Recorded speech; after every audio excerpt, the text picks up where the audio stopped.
இருந்து மனிதன் படைக்கப்பட்டதிலிருந்து பாபேல் கோபுரம் என்று சொல்லுகிற ஒன்று வரைக்கும் ஒரே லாங்குவேஜ் தான் இருந்துச்சு.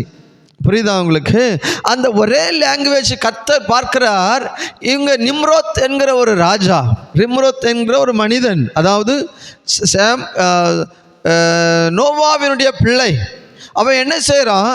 நம்ம இதில் ஒரு பெரிய ஒரு அரண்மனையை கட்டுவோம், வானுயர்ந்த ஒரு கூடாரத்தை கட்டுவோம் என்று சொல்லி அவன் கட்டுறான்.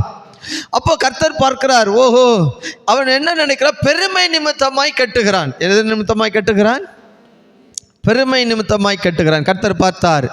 ஓகே, இந்த உலகத்தில் ஒரே பாஷையாக இருக்கிறது நீ நல்லதல்ல அப்படின்னு சொல்லி அவர் என்ன செய்கிறார்? பாஷைகளை பிரித்து விடுகிறார். இப்போது பாஷையை பிரித்து விட்டா, இப்போ நீங்கள் தமிழில் பேசுகிறீங்க, நான் ஹிந்தியில் பேசுனேன், எப்படி வேலை நடக்கும் சொல்லுங்கள்? எப்படி வேலை நடக்கும்? நான் இப்போ சொல்கிறேன், டேய் நீ கலவை கொண்டு வா அப்படின்னு நான் சொல்கிறேன். உங்கள் பாஷையில் கலவை தானே, எங்கள் பாஷையில் என்னது சாந்து கொண்டு வாடா அப்படிங்கிறேன். குழம்பு தான் இல்லையா? இப்போ பாருங்கள், எங்கள் ஊரில் கருங்கல்லுக்கு ஜல்லின்னு சொல்கிறோம். எது அந்த அது என்ன சொல்லுவோம்? நம்ம பெரிய கல் இருக்குல்ல, இங்கே என்ன சொல்லுவோம்? சக்கை கல்லுன்னு சொல்லுவாங்க, சக்கைன்னு சொல்லுவாங்க. அங்கே நாங்கள் சொல்ல கருங்கல்லுன்னு சொல்லுவோம். எவ்வளோ வித்தியாசம் இருக்குதா இல்லையா? எங்கள் ஊரில் பார்த்தா வெள்ளம்னு சொல்லுவோம், இங்கே பார்த்தா தண்ணின்னு சொல்கிறோம். எதே தமிழ் தான், வேற ஒன்றும் இல்லை. அது எங்கள் ஊர் பாஷையில் அப்படி பேசுகிறோம். அப்போது தமிழுக்குள்ளே இவ்வளோ குழப்பம் இருக்கும்போது இன்னும் இப்போ நான் திடீர்னு ஒரு ஒரு ஒரு ஒரு ஒரு உருது பேசுகிறவன் அவன் ஒரு வேலையை சொல்கிறான்னா எனக்கு ஏதாவது புரியுமா? புரியாது இல்லையா? அதே போல் கர்த்தர் அழகாக அந்த லாங்குவேஜ் என்ன செஞ்சு விட்றாரு? அழகாக மாற்றி விட்டுறாரு. அதோடு அந்த வேலை என்ன செஞ்சிச்சு? ஸ்டாப் ஆச்சு. அப்போ அது வரைக்கும் ஏதேன் தோட்டத்தில் கர்த்தரோடு பேசின அந்த வார்த்தை தான் இப்பொழுது நாம் பேசுகிறது. அதுதான் கர்த்தர் சொல்கிறார், நீங்கள் தேவனோடு இரகசியங்களை பேசுகிறீர்கள். ஹல்லேலூயா, அல்லேலூயா. அப்போ நான் நினைக்கிறேன், ஆதாம் ஏவாள் காலத்தில் கர்த்தர் அவனுக்கு முழு ஜீவனை கொடுக்கும் பொழுது அவர்கள் பேசின அந்த வார்த்தையை கர்த்தர் மீண்டும் நமக்குள்ளே வைத்திருக்கிறார். அதுதான் புதிய ஏற்பாட்டு சபைகளுக்குள்ள முதல் வரமாக வேதம் அழகாய் தெளிவுபடுத்தி வைத்திருக்கிறது. எத்தனை பேருக்கு புரிகிறது? அல்லேலூயா, அல்லேலூயா. சரி, இந்த வரம் எனக்கு எதுக்கு தேவை? எனக்கு இது தேவையா? நான் அந்நிய பாஷையில் தான் நான் ஆராதிக்கணுமா? அந்நிய பாஷையில் தான் நான் ஜெபிக்கணுமா? அந்நிய பாஷையில் என்னால் ஜெபிக்க முடியாதா? முடியும். அந்நிய பாஷை இல்லைன்னா என்னால் தேவனை ஆராதிக்க முடியுமா? முடியும். அந்நிய பாஷை இல்லாமல் என்னால் பல நேரம் பிரசங்கம் பண்ண முடியுமா? முடியும். அந்நிய பாஷை இல்லாமல் நான் பிசாசை துரத்த முடியுமா? முடியும். அல்லேலூயா. அப்போ இயேசு கிறிஸ்து வாழ்ந்த காலத்தில் சீடர்கள் என்ன செஞ்சாங்க? இயேசு கிறிஸ்து அவளை எல்லாரும் கூப்பிட்டு, வாங்கப்பா பரிசுத்த ஆவியை பெற்றுக்கொள்ளுங்கள் என்று சொல்லி யோவானில் கொடுக்குறாரு. யோவான் சுவிசேஷத்தில் நம்ம பார்க்கலாம். அவர் என்ன செய்கிறாரு? ஆவியை கொடுக்குறார். அவள் கொடுக்கும்பொழுது இவன் பிசாசெல்லாம் விரட்டுறாங்க. ஆனால் பரமேறதுக்கு முன்னே சொல்கிறாரு, நீங்கள் எருசலேமில் போய் காத்திருங்க. எருசலேமில் போய் எதுக்கு காத்திருக்கணும்? வாக்குத்தத்தம் பண்ணப்பட்டதை பெற்றுக்கொள்ளும்படி நீங்கள் காத்திருக்கணும். இந்த அபிஷேகத்தை பெற்றுக்கொள்ளும்படி நீங்கள் காத்திருக்கணும். ஆல்ரெடி சீஷர்களுக்கு கர்த்தர் என்ன செஞ்சிட்டார்? அபிஷேகத்தை, அந்த ஆவியானவரை கொடுத்துட்டாரு. ஆனால் இப்போ சொல்கிறாரு, இல்லைப்பா நீ முழுமையாய் பெற்றுக்கொள்ளணும். அவர் முழுமையானவர் அல்லவா? இயேசு கிறிஸ்து முழுமையானவர் தானே. அவர் செஞ்ச அற்புதம் எங்கேயுமே டேமேஜாக இருக்காது இல்லையா? கரெக்டாக தானே இருக்கும். அவர் ஊதி கொடுத்துட்டார். மீண்டும் அவர் சொல்கிறாரு, இன்னும் நீங்கள் பலப்பட காத்திருங்கள். அல்லேலூயா. எதுக்கு? வாக்குத்தத்தம் நிறைவேற காத்திருங்கள். அப்போ ஒரு மனிதனுடைய வாழ்க்கையில் அந்நிய பாஷை என்பது அநேகவற்றிற்கு வழியை உருவாக்கி கொடுக்கிறது. ஆவிக்குரிய வாழ்க்கையில் நான் முன்னேறி பிரகாசிப்பதற்கு தான் அந்த அந்நிய பாஷை என்பது எனக்கு வேண்டும். ஒருவேளை அந்நிய பாஷை குறித்து பழைய ஏற்பாட்டில் எங்கேயாவது தீர்க்க தரிசனம் சொல்லப்பட்டிருக்கிறதா? அந்நிய பாஷை குறித்து வாசிக்கலாமா? ஏசாயா தீர்க்க தரிசன புஸ்தகம் 28ஆம் அதிகாரம் அதனுடைய 11வது வசனம். ஏசாயா தீர்க்க தரிசன புஸ்தகம் அதனுடைய 28ஆம் அதிகாரம் அதனுடைய 11வது வசனம் வாசிங்க.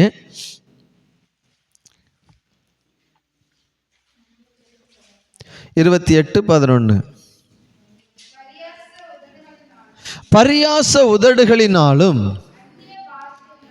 அந்நிய பாஷைகளினாலும் இந்த ஜனத்தோட பேசுவார். இதுவே இளைத்தவர்களின் இளைப்பாறத்தக்கதாய், இளைப்பாறுதல் அவர்களோடு அவர் சொன்னாலும் கேட்க மாட்டார்கள் என்று சொல்லுகிற தீர்க்க தரிசன வார்த்தை அழகா இருக்கு. எப்பா, நீங்க என்ன பண்றீங்க? என் ஜனத்தோட நான் இப்படி பேசுவேன், ஆனா என் ஜனத்திட்ட நான் சொன்னாலும் நீங்க என்ன செய்ய மாட்டீங்க, கேட்க மாட்டீங்க அப்படின்னு சொல்லிடுறாரு. அல்லேலூயா. இன்னும் நிறைய கேளுங்க, இப்போ அந்நிய பாஷை இருக்கா? அந்நிய பாஷையே இல்லைம்மா. ஆல்ரெடி ஏசா தீர்க்கதரிசியின் மூலமாவே சொல்லிட்டாரு. எப்படி சொல்லிட்டாரு?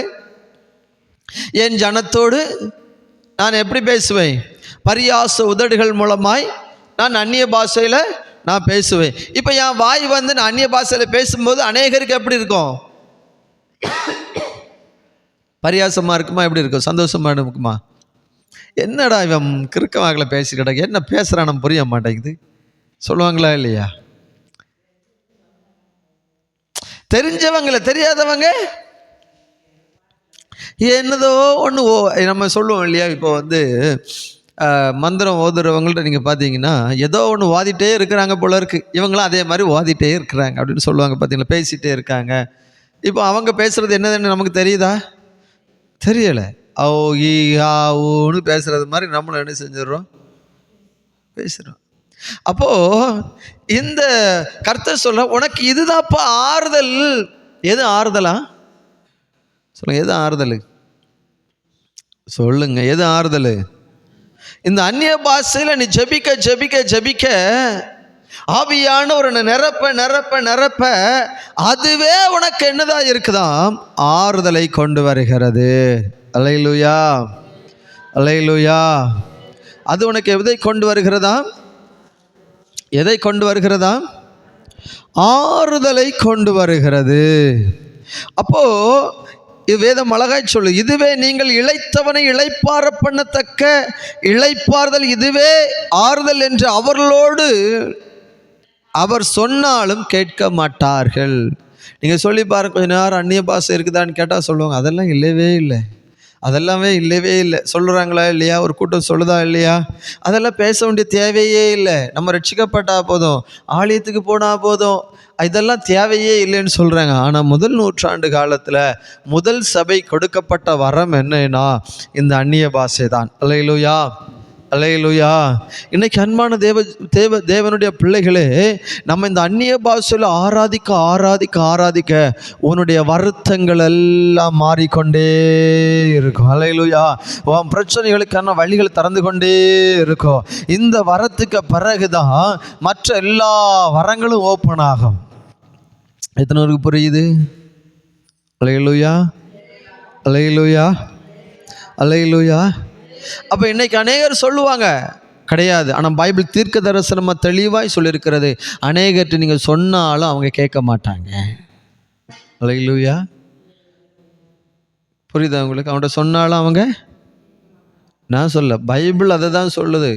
அதுதான் இன்றைக்கி கேட்டு பாருங்க, நிறைய பேர்ட்ட அந்நிய பாஷை இல்லை நீங்கள் பேசுவீங்களா, அதெல்லாம் வேண்டாம்ப்பா, அதெல்லாம் தேவையில்லைன்னு சொல்லிடுவாங்க. அப்போ ஒரு மனிதனுடைய வாழ்க்கைக்கு, ஒரு இளைத்து போன ஒரு மனிதனுக்கு ஆறுதல் தான் எது தான் தெரியுமா? இதுதான். இந்த ஆறுதல் வேணும் உனக்குன்னா கொஞ்ச நேரம் அந்நிய பாஷையில் ஜெபம் பண்ணிட்டே இரு. கர்த்தர் உன்னை தேற்றுகிறவர், ஆவியானவர் உன்னை தேற்றுகிறவர். அவர் சொல்ல, தேற்றுறவாளன் உங்களை வருவார், நான் போனால் உங்களுக்கு நலமாக இருக்கும், அவர் வரும் பொழுது உங்களை தேற்றும்படி அவர் வருவார். தேற்றுறவாளனாய் நம்ம மத்தியிலே வருவார். அல்லேலூயா. அப்போ தேற்றுறவாளன் எனக்குள்ளிருந்து மகிமைப்பட மகிமைப்பட மகிமைப்பட அவர் எப்படிப்பட்டவராக இருக்கிறார்? எனக்கு ஆறுதலை தருகிறவராக இருக்கிறார். அல்லேலூயா. இப்போ கேட்கலாமா? நம்ம ரோமர் 8:26 வாசிங்க. ரோமர் 8:26. ரோமர் 8:26.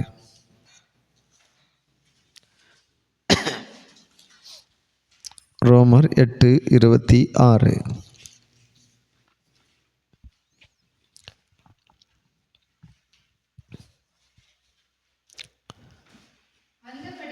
அந்தபடியே ஆவியானவரும் நமது பலவீனங்களில் நமக்கு உதவி செய்கிறார்.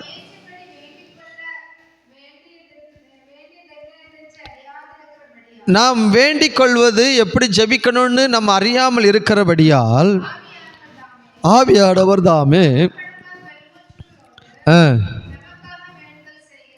அப்போ அவர் என்ன செய்கிறார்? அவர் எனக்குள்ளிருந்து வேண்டுதல் செய்கிறார். ஹல்லேலூயா. அப்போ அவர் எனக்குள்ள வந்துட்டாலே நான் ஆட்டோமேட்டிக்காக என்ன செஞ்சிருவேன்? அந்நிய பாஷையில் ஜெபிக்க ஆரம்பித்து விடுகிறேன். ஹல்லேலூயா, ஹல்லேலூயா, ஹல்லேலூயா. அப்போ இந்த அபிஷேகத்தினுடைய அடையாளம் என்ன? இந்த அபிஷேகத்தினுடைய அடையாளம் என்ன? ஆவியானவர் எனக்குள்ளே வந்து வாசம் பண்ணும் பொழுது ஆட்டோமேட்டிக்காவே நான் பெருமூச்சுகளோடு அந்நிய பாஷையோடு நம்ம ஆராதிக்க ஆராதிக்க ஆராதிக்க அவர் எனக்கு என்ன வேணும் என்பதை அவர் அறிந்திருக்கிறார். அல்லேலூயா. நீங்கள் ஜெபிப்பதற்கும் வேண்டுவதற்கும் முன்பதாகவே நீங்கள் என்ன கேட்க போறீர்கள், என்ன வேண்டுதல் செய்ய போகிறீர்கள் என்பதை பரிசுத்த ஆவியானவர் அறிந்திருக்கிறார். அல்லேலூயா. அப்ப அறிந்திருக்கிறவர் நீங்க அவரிடத்துல எப்படி வேண்டணும் என்று சொல்லி உங்களுக்கு தெரியாதபடினாலே அவரே உங்களுக்குள்ளே வாசம் பண்ணி பிதாவினிடத்திலே அவர் பரிந்து பேசுகிறவராய் மாறிவிடுகிறார். அல்லேலூயா. அப்ப அந்நிய பாஷையிலே நான் ஆராதிக்கிறதுனால எனக்கு என்ன பயன்? எனக்கு ஜெபிக்க தெரியாது, ஏதோ 2-3 வார்த்தையை சொல்றேன். ஆனா ஆவியானவர் எனக்குள்ள வரும் பொழுது இப்ப அவரே எனக்கு உதவி செய்கிறவராக இருக்கிறார் ஜெபத்திற்கு. அப்போ அதிக நேரம் ஜெபிக்கணும்னா எப்படி தான் ஜெபிக்க முடியும்? அந்நிய பாஷை பெற்றுக்கொண்டா அந்நிய பாஷைகளை அவரோடு ஆவியானவரோடு இசைந்து ஜெபிக்க கர்த்தர் நமக்கு கிருபை தருவார். அல்லேலூயா, அல்லேலூயா. அப்போ அவர் எனக்குள்ளிருந்து என்னுடைய தேவைகளை, என்னுடைய பிரச்சனைகளை, என்னுடைய வேதனைகளை, நான் அப்படியே என்னுடைய வேண்டுதல்களை, என்னுடைய பிரச்சனைகளை நான் அப்படியே வந்து ஜெபம் பண்ணும் பொழுது, அப்படியே முழங்காலில் நிற்கும் பொழுது ஆவியானவர் எனக்காக பரிந்து பேசிக்கொண்டே இருப்பேன். என் பிள்ளைக்கு இதை செய்யுங்கப்பா, உங்கள் பிள்ளைக்கு இதை செய்யுங்கப்பா, உங்கள் பிள்ளைக்கு இந்த வேண்டுதலை செய்யுங்கப்பா, இந்த காரியத்தை நீங்கள் செய்யுங்கப்பா, என் பிள்ளை அங்கே முழங்கால் படி இட்டுருக்கிறான், அவனுக்கு நீங்கள் தான் அற்புதம் செய்யணும், நீங்கள் செய்யுங்கப்பா பருந்து பேசிக்கொண்டு இருப்பார். கர்த்தர் சொல்லுவார், இல்லை இவன் பாவம் செஞ்சுட்டு இவனை செய்ய மாட்டான். அவனை சொல்லுவார், பாரோ உங்க ஒரே குமாரனை நீர் கொடுத்து அவனோட ரத்தம் என்ன செய்யுது? அவனுடைய ரத்தம் சிந்தப்பட்டிருக்கிறது, இவனுக்காகவும் சிந்தப்பட்டிருக்கிறது. அதனால அவனை எல்லாம் மன்னிச்சு அவன் கேட்கறத நீங்க கொடுங்கன்னு சொல்றது யார் தான்? ஆவியானவர். அல்லேலூயா. நீ ஜெபிக்கிற ஜெபத்திற்கு ஒத்தாசை பண்ணுகிறவர் யார் அப்படின்னா ஆவியானவர். இன்னைக்கு அந்த ஒத்தாசை வேணும்னா நம்ம என்ன செய்யணும்? அந்நிய பாஷையிலே நம்ம ஆராதித்து செபிக்க கர்த்தர் நமக்கு பெருமூச்சுகளோடு வேண்டுதல் செய்கிறவர். அவர் நம்மத்திலே கிரியை நமக்கு செய்ய வல்லவராக இருக்கிறார். அல்லேலூயா. அப்போ அவர் எனக்கு என்ன செய்கிறார்? முதல்ல எனக்கு ஜெபிப்பதற்கு உதவி செய்கிறார். வாசிக்கலாமா? 2வது பக்தி விருத்திக்கு ஏதுவாக என்ன செய்ய? 1 கொரிந்தியர் 14:4. 1 கொரிந்தியர் 14:4. 1 கொரிந்தியர் 14:4.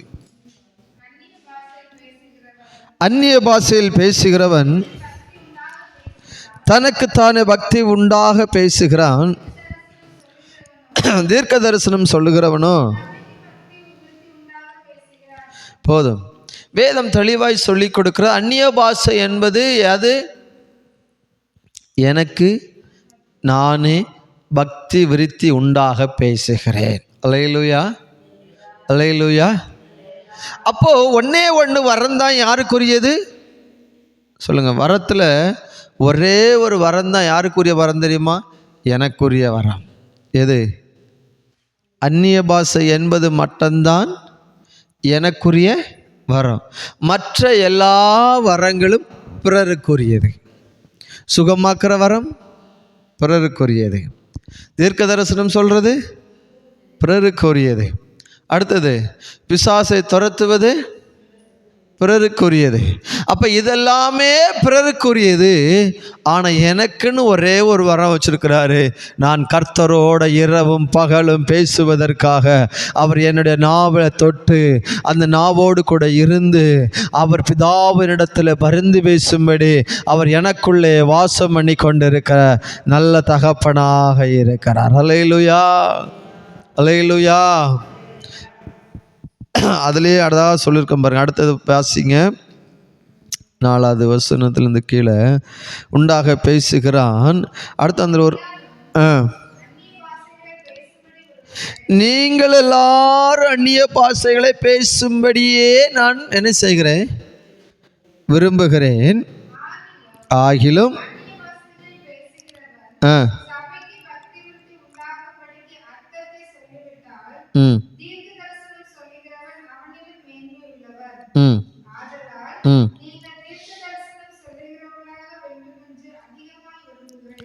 நான் அதிகமாய் விரும்புகிறது என்னது, தீர்க்க தரிசனத்தை சொல்றார். ஆனால் அந்த அந்நிய பாஷை பேச நாம் விரும்புக வேண்டும் என்று அப்போஸ்தலனாகிய பவுல் தெளிவுபடுத்துகிறார். அல்லேலூயா, அல்லேலூயா, அல்லேலூயா. அதே அதிகாரம் கடைசியில் நீங்கள் வாசிங்க, 39வது வசனத்தை வாசிங்க. இப்படி இருக்க சகோதரரே, தீர்க்க தரிசனம் சொல்ல நாடுங்கள், அந்நிய பாஷைகளை பேசுகிறதற்கு தடை பண்ணாதிருங்கள். அந்நிய பாஷை பேசும்போது யாரையும் என்ன செய்யாதுங்க, தடை பண்ணாதிருங்க. அநேக சபைகளில் அந்நிய பாஷை என்பதே கிடையாது. அந்நிய பாஷையில் ஆராதிக்கிறோம் என்பதே கிடையாது. ஏன்னா அடுத்த உள்ள வசனம் சொல்லுது பாருங்க, சகலமும் கிரமமாயும் செய்ய கடவாது. அப்போ இன்னைக்கு எது செஞ்சாலும் எப்படி செய்யணும், எந்த வேலை செஞ்சாலும் கிரமமாயும் ஒழுக்கமாயும் செய்ய வேண்டும். அப்போ ஆவியானோர் ஒரு மனுஷனுக்குள்ளே இருந்தால் ஒழுக்கமும் கிரமமும் தானாய் வந்து விடுகிறது. எத்தனை பேருக்கு நான் சொல்கிறது உங்களுக்கு புரிஞ்சுது? அல்லேலூயா, அல்லேலூயா, அல்லேலூயா. யோவான் 6:63 நீங்கள் வாசிங்க. யோவான் எழுதின சுவிசேஷம் 6ஆம் அதிகாரம் அதனுடைய 63வது வசனம்.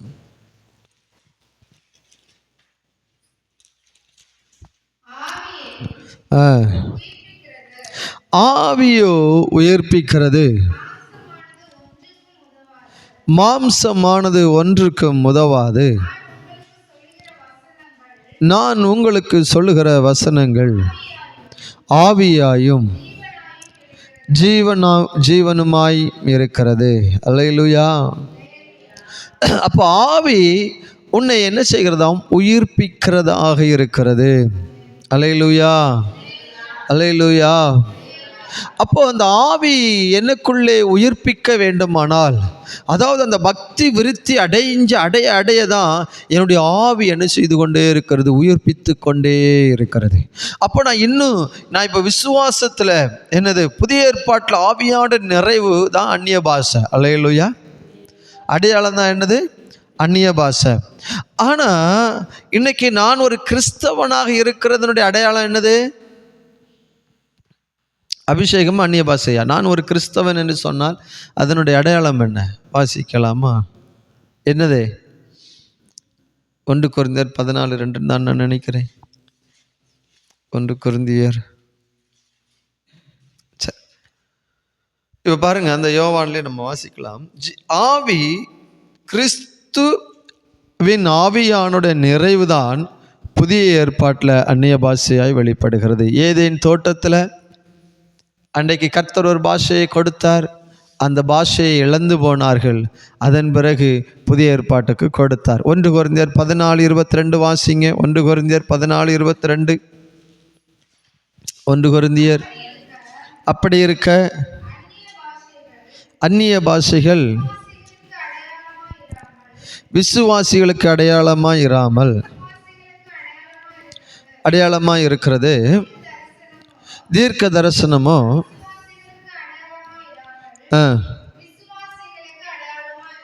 அடையாளமாய் இருக்கிறது. அல்லேலூயா, அல்லேலூயா. அதுக்கு மேலே தான் போட்டிருக்கு பாருங்கள், மறுபாஷைக்காரராலும் மறு உதடுகளாலும் இந்த ஜனங்களிடத்தில் பேசுவேன், ஆகிலும் அவர்கள் எனக்கு செவி கொடுப்பதில்லை என்று கர்த்தர் சொல்லுகிறார் என்று வேதத்தில் எழுதியிருக்கிறதே. அப்படி இருக்க அந்நிய பாஷைகள் விசுவாசிகளுக்கு அடையாளமாயிராமல் அவிவிசுவாசிகளுக்கு அடையாளமாயிருக்கிறது. அவிவிசுவாசிகள் என்னது? நீ அந்நிய பாஷையில் பேசும் பொழுது மற்றவர்கள் உன்னை அடையாளம் கண்டுகொள்வார்கள், இவர்கள் கிறிஸ்தவர்கள் என்கிற அடையாளம்னா அந்நிய பாஷை தான். அல்லேலூயா, அல்லேலூயா, அல்லேலூயா. அப்போ நான் கிறிஸ்தவன் என்று சொல்லி நான் சொல்ல வேண்டியதல்ல, நான் அந்நிய பாஷை பேசுகிறான், ஆனால் புறஜானங்கள் சொல்லுவார்கள் இவன் ஒரு கிறிஸ்தவன் என்று அடையாளம் கண்டுகொள்ளுவார்கள். அல்லேலூயா, அல்லேலூயா. அப்போ தீர்க்க தரிசனம் என்ன பாஸ்டர்? அது சபைக்குரியது, விசுவாசிகளுக்கு உரியது தான் தீர்க்க தரிசனம். நீ இப்போ தீர்க்க தரிசனம் பேசுகிறேன்னு வச்சுக்காயா, உனக்கு தெரியும் தீர்க்க தரிசனம் பேசினா ஓகே, கர்த்தர் எனக்கு பேசினார்னு சொல்லிடுவோம் இல்லையா? அம்மாவா இல்லையா? ஆமாம். ஆனால் அந்நிய பாஷை என்பது அது ஒரு அடையாளம். நான் கிறிஸ்தவன் என்பதனுடைய அடையாளம்தான் அந்நிய பாஷை. இன்னைக்கு அப்படிப்பட்ட கிருபை வரங்களை நம்ம பெற்றுக்கொள்ளணும். அல்லேலூயா. கர்த்தர் வைத்திருக்கிற ஒன்று என்ன பேர் தான்? அந்நிய பாஷை. அல்லேலூயா. அந்த அந்நிய பாஷையை நான் ஒரு அடையாளமாக இருக்கிறேன், கிறிஸ்தவனுடைய அடையாளமாக இருக்கிறேன் அப்படின்னு சொல்லும் பொழுது, இந்த அந்நிய பாஷையில் நாம் செபித்து நம்ம ஆராதிக்கும் பொழுது கர்த்தர் பெரிய காரியங்களை செய்ய விரும்புகிறார். அல்லேலூயா.